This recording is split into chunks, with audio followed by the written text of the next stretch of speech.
Welcome back to the Barry Charles Footy Show, your one-stop shop for everything rugby league. In today's episode, we're going to talk about the Brisbane Mighty Broncos. Yes, the season they'll rather forget.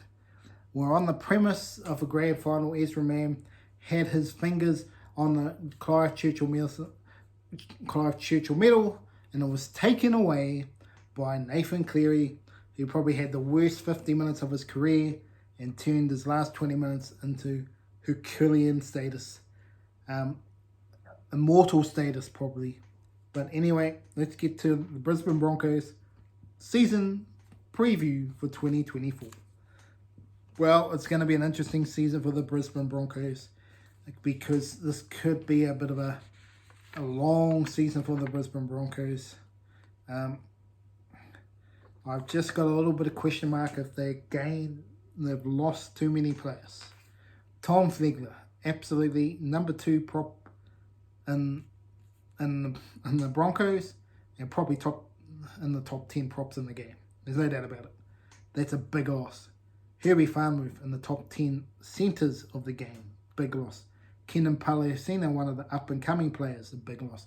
An experienced Kurt Capewell. And all they've gained is Fletcher Baker. Wow.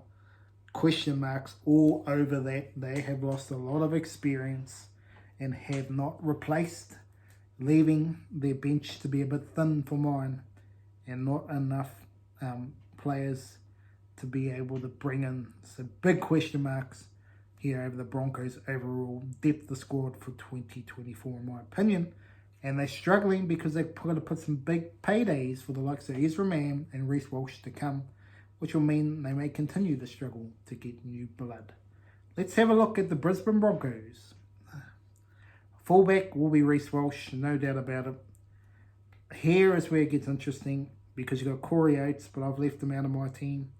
But he could easily, he's on the bench, but he could easily be starting. But I'll go in for Tristan Sailor. He's too good for me to not be playing NRL football. I think he needs to be on the wing with Jesse Arthurs, with Selwyn Cobbo and Kotoni Staggs pick themselves in the centre pairing. Ezra and Adam Reynolds in the halves is pretty simple. Now the prop. Who is going to be the next one? Everyone's saying Corey Jensen. I'm saying put the young buck in. Ben Tikura. Yes, Ben Tikura. Might be too early, but I'm going to put him in anyway. With Payne Haas. Let them run rabid. Billy Walters will be the hooker. Then you got Jordan Rookie. Then you can argue who's going to be here, but I'm going for Fletcher Baker with Patrick Kerrigan.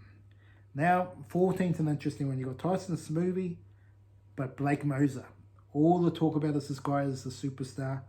There's time is now for him to play consistently. We will see, but I will be putting him in. Brendan Piakota, Kobe Hetherington, and then Corey Oates for me is the other man, and he can play second row, wherever you want him to play.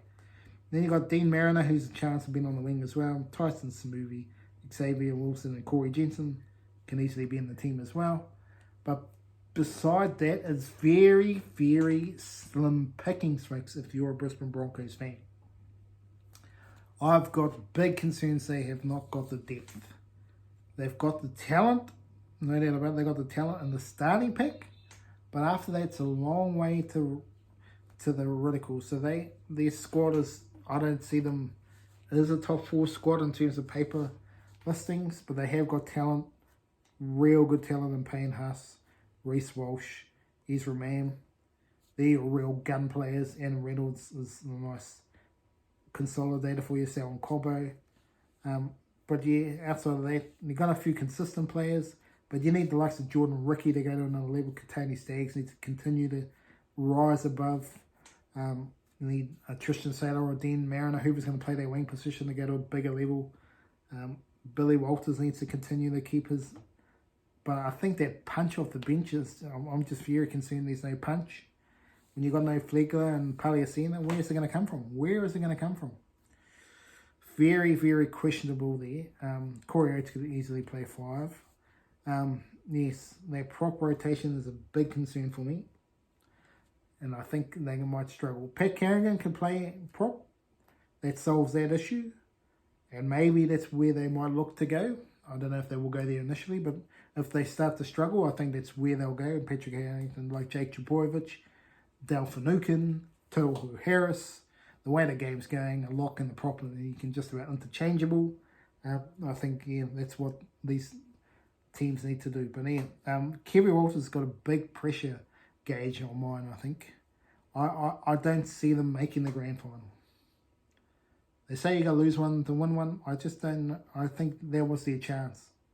They played well. Again, with Reece Walsh, Ezra, and Anna Reynolds, yes, but they've lost their key components. The super consistent Herbie Farworth, same with Kurt Capewell, the exuberance of Palasia, and the alpha male, one of the alpha males in top league. I think they lost too many. I think it's worse than what Penrith have lost. I really do. I think out of each team in this competition, Brisbane Broncos have lost the most talent. They really have. They've lost the most talent. Pressure is on. I'm very worried for them going forward, the Brisbane Broncos. Yes, yeah, I think they'll make the top 8, but I could easily see that derail if they have a few injuries as well. Yes, I think their chance was last season. They do have a lot of young talent that is promising, but sometimes you've got to have the experience to go with it, and they are lacking big time. That's not a Payne Haas and Patrick Carrigan. They're going to need the Jordan Rickies, the Fletcher Breakers, Kobe Hetheringtons, the Pierre Couras to go up a level, and some new blood's got to come in and lift their standards as well. That's where my question mark is for Broncos fans out there. Have they got that talent in their squad? It looks a little bit thin for mine, and if they're going to sign Reece Walsh and Ezra to $1 million contracts, I think they're going to go down the route of the Melbourne Storm have done, and more recently Manly, and struggled to be a premiership threat. That's why Jerome Luai is leaving, and why they've always let Stephen Crichton and the likes go, because they know they've got to keep their team balanced to win the comp. Dylan Edwards, if they signed him for $1 million as well, they've said it's all ifs and buts. They've got to be paid.